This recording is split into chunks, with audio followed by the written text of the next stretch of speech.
Hello YouTube, my name is Bro. How are we doing today? This is your game show review for Christmas Day 2017, and we are talking about what I can argue is probably my favorite Canadian game show in Pitfall. I say I can argue this now because we have talk about which we talked about 2 days ago. What is Pitfall? Who hosts it, and what are the rules? Well, Pitfall is a game show which is a combination a survey game show, a la show like, say, I don't know, Family Feud, and it is also, of course, a game where you have to watch your step. But I'll explain that when we get to it. Main game is actually a very brief one. You can play about 2 an episode. Main game goes as follows. There are a series of questions. You play to either a 5-minute time limit or the first person to get 5 points, whichever comes first. 3 of those points are the most important points in the game. Point 1, point 3, point 5. The reason that these 3 points are, dare I say, the most important comes when we get to the bonus round at the end of the game. But I'll explain that in a second. The way that the main game actually works is, like I explained, it's 5 points or 5 minutes. Alex will ask a question, but he's asking it to the live studio audience, well, the audience that's assembled there at that time, and they have to answer a question. And it is literally a survey question. What you have to figure out is what answer was the most popular among the members of that audience. Sounds simple, but there's a couple hitches. For one, obviously, even though they're punching on a keypad, you can't see what numbers they're hitting. Duh. Here's the second one, and this is the most important one. Whoever gets to pick first has a very interesting advantage, because whatever one they pick, their opponent can't. Now, it can work against them. The one the opponent picked can be right. But by not allowing both contestants to pick the same answer, it almost ensures there's not going to be a tie. I say almost because there still is the chance that there could end up being a 1-1, a 2-2, a 3-3, or a 4-4 tie. You couldn't have a 5-5 tie because the first person gets 5 points wins the game. But it is possible that could happen, and then they would do a tiebreaker. I told you the first, third, and fifth points are the most important because that's a maximum of 3 pit passes. What are the pit passes, and what do they do? When you get to the end game, according to the rules, here's what happens. Alex and the champion, whomever it is, goes to the Pitfall round. The Pitfall bridge consists of 8 stations. 5 of those stations are going to be alright, but 3 of them, and that's what you have to watch out for. How do we determine this? I know you're asking. Well, here's what happens. Alex and the champion face the board, or face the bridge. All of them are going to light up at least once. The ones that only light up once, they're safe zones. Ones that light up at least twice, you don't want to land on those. It is now up to the contestant to try and remember what ones were the no-no zones, and then they can take as many pit passes onto the bridge with them that they won. Remember, they can only win up to 3, so that's the important thing. You could not win 5. Remember, it's first, third, and fifth point. The contestant has 100 seconds.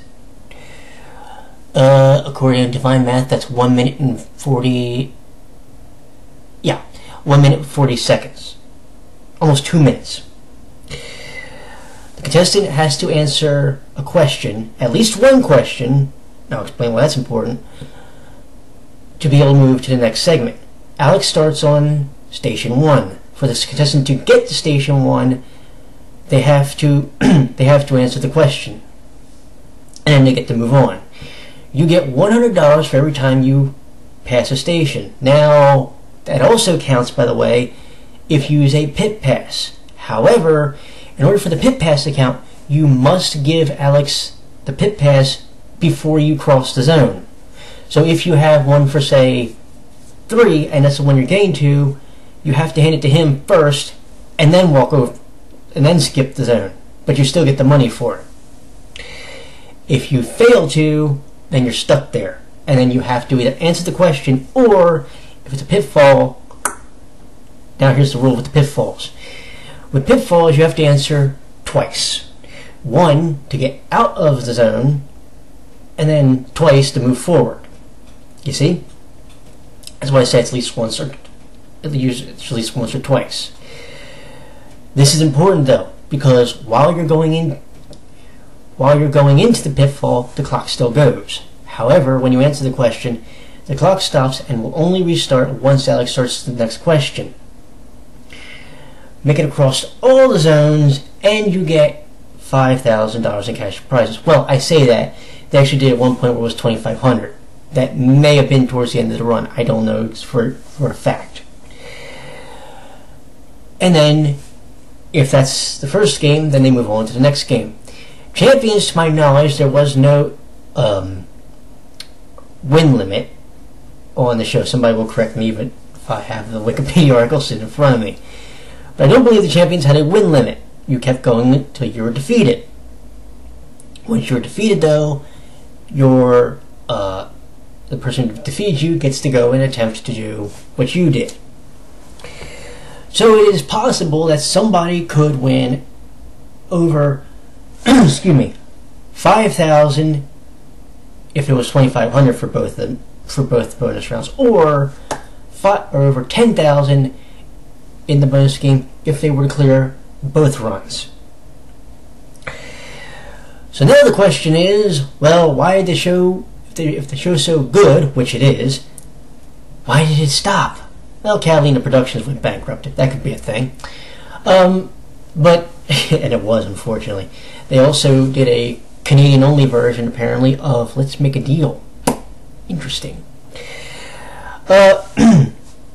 This show, for me, is arguably one of my favorites. Actually, it is one of my favorites from Canada. Another one that I have seen, at least the Canadian version of. I think I have seen a couple episodes of Jeff Edwards' Chain Reaction when it was done up in Montreal. And I've seen, which by the way they also did Action Reaction. And I believe I've also seen Mike Dado's version of Jackpot. Oddly enough, his version, which I think was around 85 or 86, someone will correct me in the comments, I hope. Or on YouTube when I post this video there. That set actually looked better than the Jeff Edwards one that would come later. Personal opinion. Maybe that has something to do with the studio, or whoever was producing the 1989 Jeff Edwards version, but there was just something about the way Darrow's set looked, and heck, even his podium, that made the show look more like it was a modern show, whereas if you watched Jeff's version in 90 from Jackpot, to me the set almost looked like something you would see in the 70s with kind of a more low budget feel. Not that there's anything wrong with that. I mean, it was still a very good show from what I remember of that one. But if you gave me, you know, obviously the Darrow or the, anyway, that's a whole other thing. But yeah, Pitfall. Back to that for a second because I got sidetracked. You definitely need to check this show out on YouTube because there's episodes all over the place.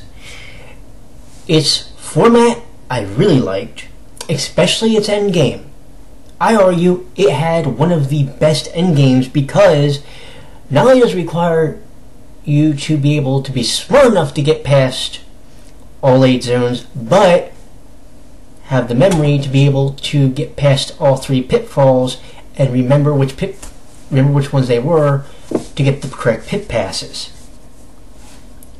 So I think it goes without saying that Pitfall is probably, and I can argue, one of the best Canadian exclusive game shows that I have watched as a kid.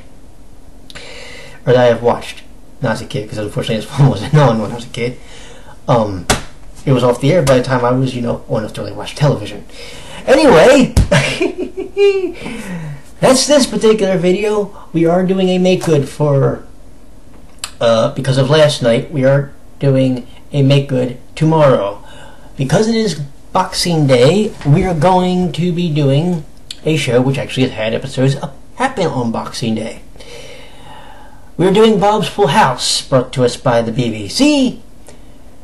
And for those of you who live in America, really familiar if you remember a little game show called Trump Card. Anyway, I will see you tomorrow with Bob's Full House. Take care, my friends. Bye.